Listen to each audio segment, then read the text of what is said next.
Hello बच्चों, तो आप सभी का हमारे इस यूट्यूब चैनल मिशन 2 पे आप लोगों का बहुत बहुत स्वागत है। तो बच्चों, आज हम क्लास 9th का गणित का model paper weekly test model paper set 1 को करने जा रहे हैं। और ये जो मॉडल पेपर है आपके टेस्ट के लिए, आपके वीकली टेस्ट के लिए बहुत ही ज्यादा इंपॉर्टेंट है। तो आप इस वीडियो को शुरू से लेकर अंत तक जरूर देखना और अपने सभी साथियों को शेयर जरूर कर देना। तो चलिए फिर शुरू करते हैं। गणित के इस मॉडल पेपर सेट 1 में जितने भी महत्वपूर्ण सवाल दिए गए सभी सवालों को हम लोग एक एक करके सॉल्व करते हैं। देखिए, इसका जो सबसे पहला क्वेश्चन है काफी इंपॉर्टेंट सवाल है बच्चों। ठीक है, एक समकोण त्रिभुज की ऊंचाई 12 सेंटीमीटर और आधार 4 सेंटीमीटर है, त्रिभुज का क्षेत्रफल है। ठीक है, तो समकोण त्रिभुज की ऊंचाई दे रखा है और आधार दे रखा है, इसका आपको क्या करना है, क्षेत्रफल को निकालना है। ठीक है, तो सबसे पहले हम एक त्रिभुज बना लेते हैं, समकोण त्रिभुज। ठीक है, जिसकी आप देखो यहाँ पे ऊंचाई कितना दिया हुआ है, 12 सेंटीमीटर। तो यहाँ पे हम लिख देंगे 12 सेंटीमीटर ऊंचाई में। और आधार कितना दिया बाबू, तो आधार दिया हुआ है 4 सेंटीमीटर। ठीक है, इसका क्या निकालना है, त्रिभुज का क्षेत्रफल। तो यहाँ लिखेंगे हम लोग त्रिभुज का क्षेत्रफल, त्रिभुज का क्षेत्रफल। तो त्रिभुज का जो क्षेत्रफल होता है बच्चों वो क्या होता है, 1/2 आधार गुने ऊंचाई। ठीक है, आधार गुना ऊंचाई। ठीक है, अब देखो यहाँ पे 1/2 लिख देंगे और आधार कितना दिया हुआ है, तो आधार दिया हुआ है 4, तो 4 लिख देंगे। ऊंचाई कितना दिया हुआ है, 12, तो 12 लिख देंगे। 2 दूनी 4 कट गया। ठीक है, अब ऊपर में क्या बचा, 2 और इंटू 12, तो 2 और 12 को गुना करेंगे तो 12 दूनी कितना हो जाएगा, 24। तो 24 सेंटीमीटर इसका स्क्वायर राइट आंसर हो जाएगा, 24 सेंटीमीटर स्क्वायर, यानी कि ऑप्शन नंबर सी इसका बिल्कुल राइट हो जाएगा। देखिए, आप लोगों को हम पूरा सॉल्यूशन करा देते हैं, इसलिए सॉल्यूशन करवाते हैं कि आपका ऑब्जेक्टिव सब्जेक्टिव क्वेश्चन भी बन सकता है, तो आप वहां पे पूरे अच्छे तरीके से सॉल्व कर सको। क्लियर है? ठीक है, और उम्मीद है कि ये क्वेश्चन भी आपको अच्छे से समझ में आ गया होगा कि अगर आधार और ऊंचाई दिया हुआ रहेगा तो क्षेत्रफल को कैसे निकालना है। बस त्रिभुज का क्षेत्रफल को आपको याद रखना है और बैठाना है मान को, और आराम से आंसर ले आ जाना है। चलिए दूसरा नंबर क्वेश्चन देखो क्या लिखा हुआ है। एक त्रिभुज का आधार 12 सेंटीमीटर है, ऊंचाई 8 सेंटीमीटर, तो इसका क्षेत्रफल होगा। सेम उसी तरीके से सवाल है बच्चों। एक त्रिभुज दिया हुआ है और त्रिभुज में आपका क्या दिया हुआ है, त्रिभुज का आधार दिया हुआ 12 सेंटीमीटर। ठीक है, तो लिख देंगे 12 सेंटीमीटर। ठीक है, और ऊंचाई कितना दिया हुआ, 8, तो ऊंचाई 8 सेंटीमीटर। ठीक है, त्रिभुज का क्षेत्रफल निकालने बोल रहा है, लिखेंगे यहाँ पे त्रिभुज का क्षेत्रफल। तो त्रिभुज का क्षेत्रफल क्या होता है, तो होता है 1/2, है ना, आधार गुने ऊंचाई। आधार हम आधा ही लिखते, कोई दिक्कत नहीं है, ऊंचाई आप पूरे इसको लिख लेना। ठीक है, जब एग्जाम में लिखोगे तो लिखेंगे 1/2, आधार कितना दिया हुआ, आधार 12, तो 12 लिख देंगे। ऊंचाई कितना दिया हुआ, ऊंचाई 8। ठीक है, 2 से काट देंगे 12 को, 2 छक 12, ऊपर में क्या बचा, 6 इंटू 8। ठीक है, तो 6 8 कितना हो जाएगा बाबू, 48 हो जाएगा। तो 48 सेंटीमीटर स्क्वायर इसका राइट आंसर हो जाएगा। ठीक है, स्क्रीनशॉट लेना चाहते हैं स्क्रीनशॉट ले सकते हैं। ठीक है, ऑप्शन नंबर सी इसका बिल्कुल राइट हो जाएगा। आगे बढ़ते हैं हम लोग नेक्स्ट सवाल में। क्या लिखा हुआ है, यदि यदि दो त्रिभुज सर्वांगसम है तब उनके क्षेत्रफल होंगे। ठीक है, तो यदि दो त्रिभुज सर्वांगसम होगा ना बच्चों, तो उसका जो क्षेत्रफल होगा वो बराबर होगा, समान होगा। ऑप्शन नंबर ए इसका राइट हो जाएगा। ठीक है, क्लियर है? आगे बढ़ते हैं हम लोग नेक्स्ट क्वेश्चन में। त्रिभुज की माध्यिका त्रिभुजों को दो सर्वांगसम त्रिभुजों में बांटता है, समकोण त्रिभुजों में बांटता है, समान क्षेत्रफल वाले त्रिभुजों में बांटता है, इनमें से कोई नहीं। ठीक है, तो दो त्रिभुजों की माध्यिका जो है बच्चों, त्रिभुज को दो समान क्षेत्रफल वाले त्रिभुजों में बांटता है। ऑप्शन नंबर सी इसका बिल्कुल राइट हो जाएगा। क्लियर है? आगे देखते हैं नेक्स्ट सवाल हम लोग 5 नंबर। ठीक है, ये सवाल देखिए क्या लिखा हुआ है। एक समकोण त्रिभुज का आधार दिया हुआ 8 सेंटीमीटर, ऊंचाई 6 सेंटीमीटर दिया हुआ है, इसका क्षेत्रफल होगा। ठीक है, तो इसको आप लोग सॉल्व करके आप लोग को कमेंट में करके उत्तर बताना है। ठीक है, ये सवाल आप लोगों को हम फर्स्ट क्वेश्चन में ही बता दिए थे इस तरीके से कि अगर आधार और ऊंचाई दिया हुआ रहे तो क्षेत्रफल कैसे निकालना है। ठीक है, आपको फार्मूला पुट करना है और उस पर मान बैठाना है और आंसर लिखाना है। तो चलिए कमेंट करके बताते हैं, देखते हैं कितने बच्चों को क्वेश्चन समझ में आ गया है। इस तरीके से आएगा कोई भी सवाल तो आप लोग से बन जाएगा। चलिए देखते हैं, कमेंट कीजिए फटाफट। आगे बढ़ते हैं लोग नेक्स्ट क्वेश्चन 6 नंबर। क्या लिखा हुआ है, त्रिभुज एबीसी में बीसी का मध्य बिंदु डी है। ठीक है, यदि एरिया ऑफ एबीडी बराबर 63 सेंटीमीटर स्क्वायर, एडीसी बराबर होगा। ठीक है, तो त्रिभुज एबीसी में सबसे पहले जो क्वेश्चन दिया उसके अकॉर्डिंग हम फिगर को बना लेते हैं। तो त्रिभुज एबीसी, ठीक है, त्रिभुज एबीसी लिख देंगे, एबीसी। ठीक है, अब एबीसी का जो है बीसी का मध्य बिंदु क्या है, डी है। तो बीसी का मध्य बिंदु क्या है, डी है। क्लियर है? अब एरिया ऑफ एबीडी, एबीडी, ठीक है, एरिया ऑफ एबीडी बच्चों, एबीडी बना लेते हैं, ए बी डी, मतलब कि यहां से क्या होगा, एक रेखा खींचा गया होगा। ठीक है, तो एरिया ऑफ एबीडी जो दिया हुआ है ये कितना दिया हुआ है, 63। ठीक है, और एडीसी कितना दिया हुआ है, तो एडीसी बराबर पूछ रहा है। तो मेरे प्यारे बच्चों, अगर एबीसी का मध्य बिंदु डी है, तो अगर एबीडी का क्षेत्रफल 63 है, तो एडीसी का कितना हो जाएगा, उसका भी 63 हो जाएगा। ठीक है, तो ऑप्शन नंबर ए इसका बिल्कुल राइट हो जाएगा। क्लियर है? आगे बढ़ते हैं हम लोग नेक्स्ट सवाल में।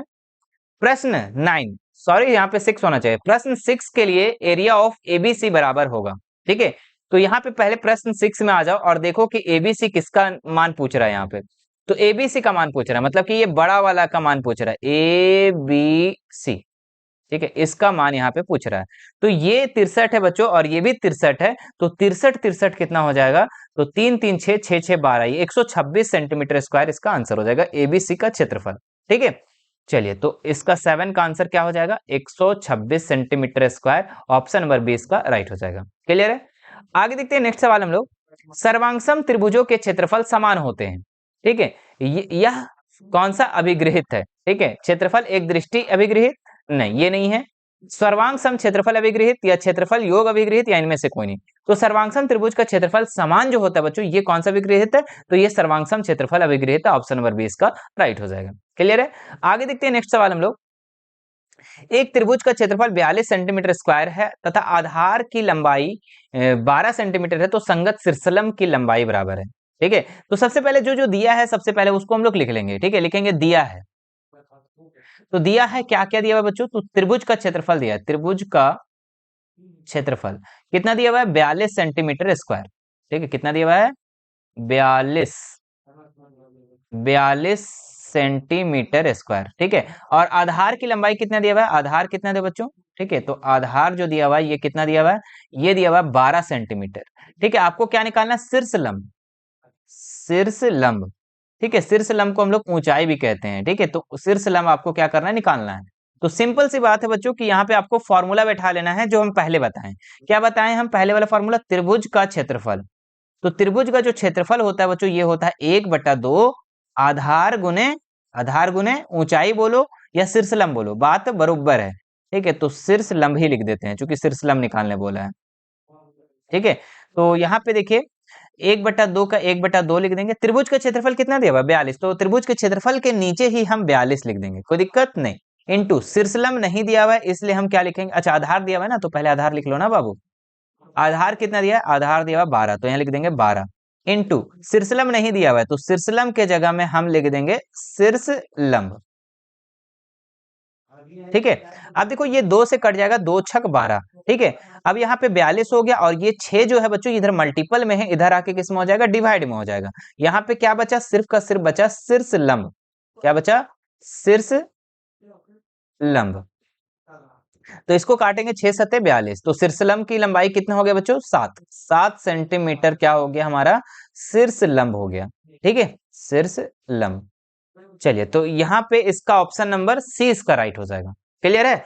जब क्षेत्रफल दिया रहे, आधार दिया रहे, तो शीर्षलंब निकालने का आप लोग निकाल लोगे इस तरीके से। देखो शीर्षलंब बोले या ऊंचाई बोले, एकदम सेम इसी तरीके से आप लोगों को निकालना है।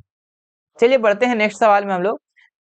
अगला क्या दिया, यदि एक त्रिभुज का क्षेत्रफल 250 सेंटीमीटर वर्ग मीटर है, ठीक है, आधार और ऊंचाई का अनुपात दे रखा है 4:5, तो इसकी ऊंचाई ज्ञात करें। ठीक है, तो बहुत ही अच्छा सवाल है। देखो सबसे पहले जो अनुपात में दिया रहता है ना, तो उसको आप लोग को x मान लेना है। ठीक है, तो लिखेंगे आधार, क्या लिखेंगे, आधार। आधार को आप कितना दिया हुआ, 4 दिया हुआ, तो लिखेंगे 4x। ठीक है, और ऊंचाई, ऊंचाई को हम लोग क्या मान लेंगे, 5x। क्लियर है? ठीक है, तो जो अनुपात में दिया रहेगा तो उसको आप लोग को x मान करके चलना है। ठीक है, अब त्रिभुज का क्षेत्रफल कितना हो जाएगा, 250 सेंटीमीटर वर्ग मीटर है। ठीक है, और आधार ऊंचाई दिया हुआ है। ठीक है, तो आपको यहाँ पे ऊंचाई ज्ञात करना है। ठीक है, तो लिखेंगे यहाँ पे हम लोग त्रिभुज का, त्रिभुज का क्षेत्रफल। तो त्रिभुज का क्षेत्रफल क्या हो जाएगा हमारा, 1/2 है ना, आधार गुने ऊंचाई। ठीक है, अब यहाँ पे त्रिभुज का क्षेत्रफल कितने है, 250, तो 250 लिख देंगे। उसी के नीचे 1/2 आधार, आधार कितना दिया हुआ है, आधार यहाँ पे दिया हुआ है 4x, तो यहाँ लिख देंगे 4x। ठीक है, इंटू ऊंचाई की कितना माने थे, ऊंचाई को हम 5x माने थे। ठीक है, ये देखो 2 से कट जाएगा, 2 दूनी 4। ठीक है। अब यहाँ पे हमारा हो गया 250 बराबर 5 दूनी 10x, 5 दूनी देखो दो 2x है यहाँ पे और यहाँ पे 5 है, तो 2x और 5x कितना हो जाएगा 5 दूनी 10 x स्क्वायर, चूंकि x से गुना करना पड़ेगा ना, बिल्कुल ठीक है। अब ये 10 जो है इधर आके क्या हो जाएगा डिवाइड में हो जाएगा, तो 250 बटा 10 बराबर एक्स स्क्वायर, ये कट जाएगा तो कितना हो जाएगा 25, कितना बचा हमारे पास 25 एक्स स्क्वायर, ठीक है। अब यहाँ पे हम सॉल्व कर दे रहे हैं, ठीक है। ये 25 जो है ये स्क्वायर वाला बच्चों इधर आके किस में हो जाएगा अंडर रूट में हो जाएगा, तो अंडर रूट में 25 हो जाएगा, यहाँ पे क्या बचेगा एक्स, है ना। अब ये 25 का वर्गमूल निकालते तो कितना होता है 5, मतलब कि x का वैल्यू कितना निकल गया 5 निकल गया। क्या यहाँ पे x का वैल्यू निकालने बोल रहा था, नहीं सर x का वैल्यू नहीं बोल रहा था, तो क्या बोल रहा था, तो यहाँ पे ऊंचाई का मान पूछ रहा था, तो ऊंचाई को हम लोग क्या माने 5x, क्या माने हम लोग 5x माने ऊंचाई को, तो लिखेंगे ऊंचाई इज इक्वल टू, ऊंचाई इज इक्वल टू कितना माने 5x, ठीक है। तो यहाँ क्या हो जाएगा 5 गुना x का मान कितना निकला 5, तो 5 को 5 से गुना कर देंगे 5 है 25 हो जाएगा, ठीक है। तो 25 इसका राइट आंसर हो जाएगा ऑप्शन नंबर सी, ठीक है। चलिए अब आप लोगों को इसका कमेंट करके बताना है, अगर आधार पूछता तो कितना निकालते हैं, ठीक है। अगर आधार निकालने बोलता तो कितना निकालते हैं, आधार को कितना माने थे हम लोग 4x, 4x ना, हाँ 4x, ठीक है। तो इसका कितना मान आता वो आपको कमेंट करके बताना है, ठीक है, अगर आधार पूछता तो। चलिए स्क्रीनशॉट लेना चाहते तो ले लो। आगे बढ़ते हैं हम लोग नेक्स्ट सवाल में। क्या लिखा हुआ है, त्रिभुज एबीसी में ई माध्यिका एडी का मध्य बिंदु है, तो बीईडी का क्षेत्रफल होगा। तो देखिए त्रिभुज जो है आपका यहाँ पे बना हुआ है, एबीसी बना हुआ है और ई जो है ईडी का मध्य बिंदु है। ईडी देखिए जो ईडी दिख गया है ना, इसका मध्य बिंदु क्या है ई है, ठीक है, यहाँ पे ई है। अब यहाँ पे क्या बोल रहा है बीईडी का क्षेत्रफल निकालने बोल रहा है, मतलब कि बीईडी इसका क्षेत्रफल बोल रहा है, ठीक है। तो मेरे प्यारे बच्चों एबीसी का जो क्षेत्रफल है उसका 1/4 बीईडी का क्षेत्रफल, तो 1/4 ऑप्शन नंबर 3 इसका राइट हो जाएगा, एबीसी का 1/4 बीईडी का क्षेत्रफल हो जाएगा। क्लियर है। चलिए आगे देखते हैं, आप लोगों को चित्र को ध्यान से देखना है। देखो नेक्स्ट क्वेश्चन, त्रिभुज एबीसी में डी बीसी का मध्य बिंदु है, ठीक है। एबीसी में डी जो है बीसी का क्या है मध्य बिंदु है, ई जो है ईडी का मध्य बिंदु है, ई जो है ईडी का मध्य बिंदु है, चलो यहाँ पे बिंदु है। और तो बीईडी का क्षेत्रफल निकालने बोल रहा है, बीईडी का मतलब कि इसका क्षेत्रफल पूछ रहा है, ठीक है। तो सेम वही चीज हुआ जो ऊपर में हमने बताया कि एबीसी का ये चौथा भाग, ठीक है, कौन सा हो जाएगा बीईडी का क्षेत्रफल, ठीक है। तो एबीसी लिखेंगे यहाँ पे area of B.Ed, area of B.Ed किसका 1/4 हो जाएगा, तो एबीसी का 1/4 कितना किसका हो जाएगा एबीसी का क्षेत्रफल का 1/4 हो जाएगा, ठीक है। तो ऑप्शन नंबर 1 इसका राइट हो जाएगा। आगे देखते हैं नेक्स्ट सवाल हम लोग, त्रिभुज एबीसी में ई जो है एडी का मध्य बिंदु है, जो ई है एडी का मध्य बिंदु, ई जो है एडी देख रहे हैं ना एडी, इसका मध्य बिंदु है, मध्य बिंदु मतलब बीच में है ना। बीईसी का क्षेत्रफल पूछ रहा है, बीईसी यानी कि इसका क्षेत्रफल पूछ रहा है, ठीक है। तो साफ साफ पता चल रहा है बच्चों कि बीईडी क्या होता था 1/4 होता था, तो यहाँ पे ये क्या हो जाएगा इसका आधा हो जाएगा 1/2 हो जाएगा, है ना। एबीसी का क्या हो जाएगा आधा हो जाएगा, एबीसी का आधा, एरिया ऑफ एबीसी का क्या हो जाएगा आधा हो जाएगा, ठीक है। तो ऑप्शन नंबर 1 इसका राइट हो जाएगा। क्लियर है। चलो आगे देखते हैं नेक्स्ट सवाल हम लोग, क्या लिखा है डी जो है ई एफ क्रमशः एबीसी का भुजाओं बीसी और सीए और एबी का मध्य बिंदु है, मतलब कि बच्चों एबी का मध्य बिंदु एफ, एसी का मध्य बिंदु ई और बीसी का मध्य बिंदु डी, ठीक है। इससे क्या बन रहा है एक त्रिभुज बन रहा है डीईएफ, क्या बन रहा है त्रिभुज बन रहा है डीईएफ, ठीक है। बोल रहा है कि इसका क्षेत्रफल क्या होगा, तो एबीसी का ये हो जाएगा 1/4 यानी कि ये चौथा भाग हो जाएगा, ठीक है। ऑप्शन नंबर 3 इसका राइट आंसर हो जाएगा। क्लियर है, ठीक है। तो ये था बच्चों आप लोगों का।